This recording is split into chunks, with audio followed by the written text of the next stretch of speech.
नमस्कार, स्वागत है आप सभी का यूट्यूब चैनल नॉलेज टीवी। दोपहर 3:30 बजे 3 बड़ी खबर सामने आ रही है हरियाणा वासियों के लिए। बड़ी खुशखबरी, गांव शहर बड़ी अपडेट। 13 जून क्या है, पूरी जानकारी आइए देखते हैं। हरियाणा की सबसे तेज़ सबसे सटीक जानकारी के लिए यूट्यूब चैनल नॉलेज टीवी को सब्सक्राइब जरूर कर लें। तो आइए देखते हैं 3 बड़ी खबरें, घोषणा, आदेश। लोकसभा चुनाव के परिणामों के बाद हरियाणा सरकार लोगों को साधने के लिए फैसले ले रही है। पंचायती राज संस्थाओं में अहम बदलाव के बाद अब शहरी लोगों को राहत देने की तैयारी है।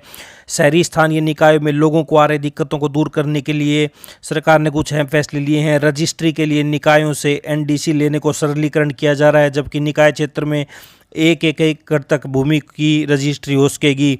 साथ ही 500 गज के भूखंडों की टुकड़ों में 100 से 50 गज तक की रजिस्ट्री हो सकेगी। इसके अलावा निकायों के चेयरमैन और वाइस चेयरमैन को भी वित्तीय शक्तियां बढ़ाई जानी है। अवैध कॉलोनियों को वैध करने के लिए 30 जून तक की आवेदन तिथि बढ़ाई है। इन तमाम फैसलों की आधिकारिक घोषणा वीरवार को शहरी स्थानीय निकाय विभाग के मंत्री करेंगे। रजिस्ट्री नई हो रही है। दूसरा, शहरी क्षेत्र में एक एकड़ तक रजिस्ट्री बंद की हुई है। इससे लोगों को रिहायशी मकान बनाने आदि में दिक्कतें आ रही हैं। साथ ही पहले से मौजूद 1000 और 500 गजों के भूखंडों को टुकड़ों में बेचने और खरीदने में दिक्कतें आ रही है। इसलिए सरकार 1 एकड़ तक की रजिस्ट्री कराने और 50 गज तक भूखंड के टुकड़े करके बेचने का प्रावधान करने जा रही है। एनडीसी का होगा सरलीकरण। शहरी क्षेत्रों में अनापत्ति प्रमाण पत्र, नो ड्यू सर्टिफिकेट का सरलीकरण किया जाना है। नए प्रारूप के तहत निकायों द्वारा निर्धारित किए दस्तावेजों की जांच के बाद तुरंत ही एनडीसी दे दी जाएगी। इसमें प्रॉपर्टी आईडी और हाउस टैक्स दस्तावेज प्रमुख रूप से मान्य होंगे। उनके आधार पर तुरंत ही एनडीसी दी जाएगी। इसके बाद रजिस्ट्री करना राजस्व विभाग का काम होगा। तो प्रतिनिधियों की बढ़ेंगी शक्तियां। सरकार ने निकाय संस्थानों के प्रधान और उप प्रधान की शक्तियां बढ़ाने का फैसला लिया है। तो ये आप देख सकते हैं 30 जून तक आवेदन करने पर अवैध कॉलोनियों होंगी वैध। तो ये आप देख सकते हैं। आइए दूसरी बड़ी खबर देख लेते हैं। राज्य में नियमित कर्मचारियों, पेंशनर्स और उनके आश्रितों को बीमारी के इलाज के लिए जेब से पैसा खर्च नहीं करना पड़ेगा। योजना से राज्य के 3.3 लाख नियमित कर्मचारी, 2.60 लाख पेंशनर्स और उनके आश्रित 20 लाख लोगों को लाभ मिलेगा। कर्मचारियों के ई कार्ड बनाए जाएंगे। सरकार की ओर से जनवरी में पायलट प्रोजेक्ट के तहत 2 महकमे लिए गए थे।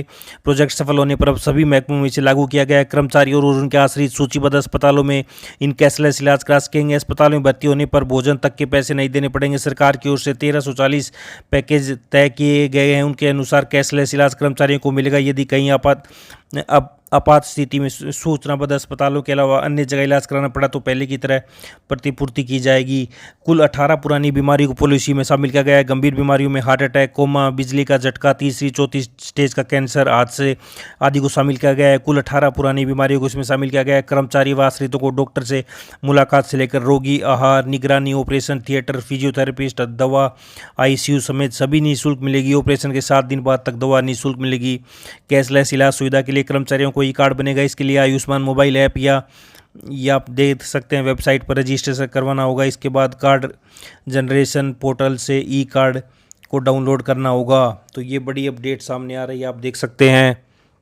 बड़ी अपडेट सामने आ रही है। 26 लाख लोगों को मिलेगा लाभ। कैशलेस इलाज योजना लागू हुआ। ये तीसरी बड़ी खबर देखते हैं। सीबीएसई की कंपार्टमेंट परीक्षाएं 15 जुलाई से। सीबीएसई ने 10वीं 12वीं की शैक्षणिक सत्र 2023-24 की कंपार्टमेंट परीक्षाओं की तिथियां जारी कर दी हैं। इसके तहत 10वीं की परीक्षाएं 15 से 22 जुलाई तक और 12वीं की परीक्षाएं 15 जुलाई को आयोजित की जाएंगी। तो ये आप देख सकते हैं, ये पूरी अपडेट पढ़ सकते हैं। तो ये 3 बड़ी खबरें हरियाणा से। पल पल की जानकारी के लिए सब्सक्राइब जरूर कर लें। इस अपडेट में इतना ही। धन्यवाद।